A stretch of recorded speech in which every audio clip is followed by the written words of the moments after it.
So we're on a inner-city CRH train from Shenzhen to Guangzhou. You can hear it picking up speed. About 178 kilometers per hour, just a little over 100 miles an hour. And just a little over an hour for a trip or so. It's kind of like going from maybe like Portland to Seattle, maybe? Yeah, something like that. Yeah, it's got a few little stops here. There's some that are express and some that do local. And so those take a little bit longer. So, it's a nice train. It's got nice bathrooms and first class about $12, 98 renminbi. So, I've been using it for years.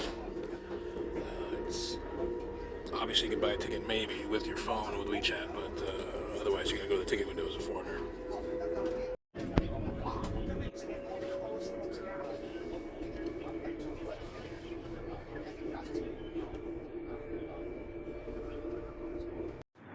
Alright, little hole-in-the-wall barbecue place here, and got some grasshopper protein, some tofu protein, mystery hot dog, see you tomorrow mushrooms, tofu, mystery meat, so we'll consider this high protein, I think.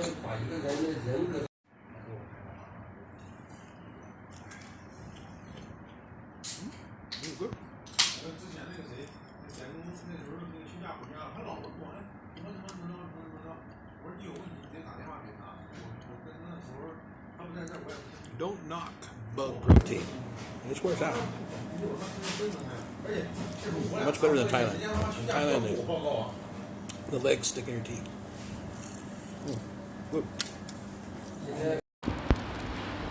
All right, we're here in the old sort of city center, my old hood in Guangzhou by Renminbi Lu, and it's good to be back. I haven't been back in quite a while, and so it is cooler, much cooler here. This is like 85, but with wind chill. You know, for here this is cold, and it's also humid, so it's kind of damp. So I'm still. I didn't bring any clothes, and I got to find some clothes. But I did get this hat for 10 kwai today, which is like $1.50, and it's a nice kind of. I guess what would you say? Is it a trilby? I guess it could be a trilby, and it's knitted and so forth. I found this old veteran here from World War II having enjoyed a cigarette, so that's really what the content's about. But I gotta walk over here a little bit. I'm gonna go see my old friend Xiao Hong, who's a Chinese medicine person. You know, the sciatica is still kicking me, so I gotta walk a little bit and then sit down and then walk a little bit more, then sit down. But at least I'm walking. I knew if I came back to my old neighborhood, you have to walk, and so that's the motivation. So I might stay here for a little bit longer than I expected. I'm not sure. I don't know. It's my friend asked me if I was a Ronin or a vagabond or an ancient mariner and or a biker, and I said, well, probably all of them. So I use that as a prompt for AI. I'll post the pictures later. I was quite pleased with the combination, and it's something I want to aspire to. It's basically like being Susu, but with a motorcycle instead of a horse. So obviously this guy's a main character in his own life, but he does have a plastic knife. I'm guessing maybe movie extra or cosplay. Who knows? He's full of regalia. So the surreal effect is always off the charts here. And if you're a neurodivergent person, you will be stimulated every day, and you won't need anything like ADHD meds or anything like that. You know, just some good optimal nutrition, and you will always be entertained here. So I always was, and I'm happy to be back. You can tell I'm just happy. So there we go. I mean, this kind of stuff always makes me happy. All right, your boy Raku here, Guangzhou. We're at the Get Squab restaurant. This is a new one since I've been gone. Squab, of course, is another word for pigeon. And normally I don't eat squab because of Mike Tyson, but after that last fight, yeah, I'm eating pigeons now, Mike. Just for you, because I know what you did. You took the money and you ran, but that's okay. You got to do what you got to do, like we all got to do. So I'm trying to get my protein in. So it's either this or the grasshoppers again. So we're gonna have some squab. Well, you can see the electric bikes have taken over Guangzhou as well, so they don't have the same sort of restrictions as they used to. That's all right. The old neighborhood is popping. It's lively right now. It's like whatever, around 5 o'clock. This is kind of a peak time, kind of like in the morning, but it's different here than other places because most of these people have lived here for a long time. There isn't a lot of diaspora from all over China. A city like Shenzhen is 12 million people. New York City is 8 million people. So it gives you an idea like how expansive it is with population and size and so forth. Guangzhou itself, I think, is around 6 million, but including the different areas. But again, this are people that have been here for a few generations, mostly Cantonese. So you can hear Cantonese on the street. There's about 8 million Cantonese speakers between this and Hong Kong.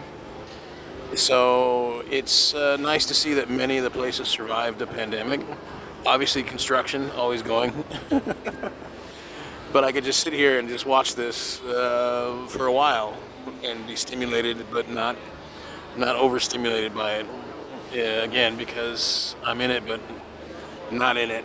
And as a Waigarin or Guaylo or a foreigner, I know people don't like the term Guaylo because it's like ghost, white ghost, or a variation of cracker or honky in some contexts. But it's not so much that. It's just it's almost like being a ghost.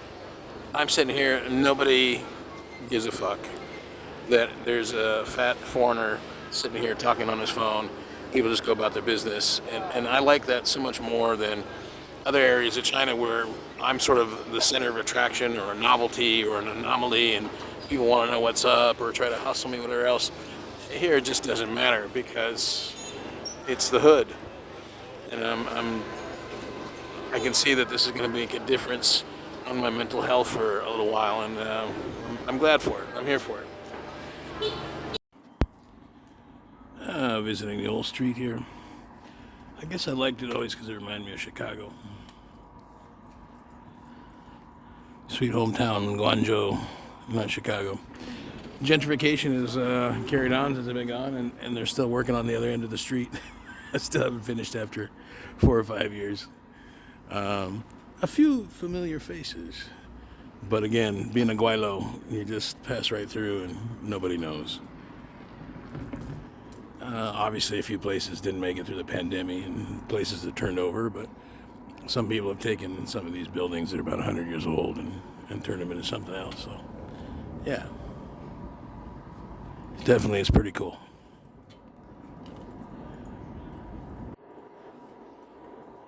There's a lot of like new and modern sort of eateries, including one down here. I'll check out later. It's got a full moose head mounted on the wall, which is unusual for taxidermy in this part of the world, but I don't know what the context is. In this place here, Thera, I'm looking at, looks like they did all 4 floors. So yeah, it'll be curious to explore this a bit more. As you can see, it's still quiet in the evening time, which is why I always loved it. It was peace in the city.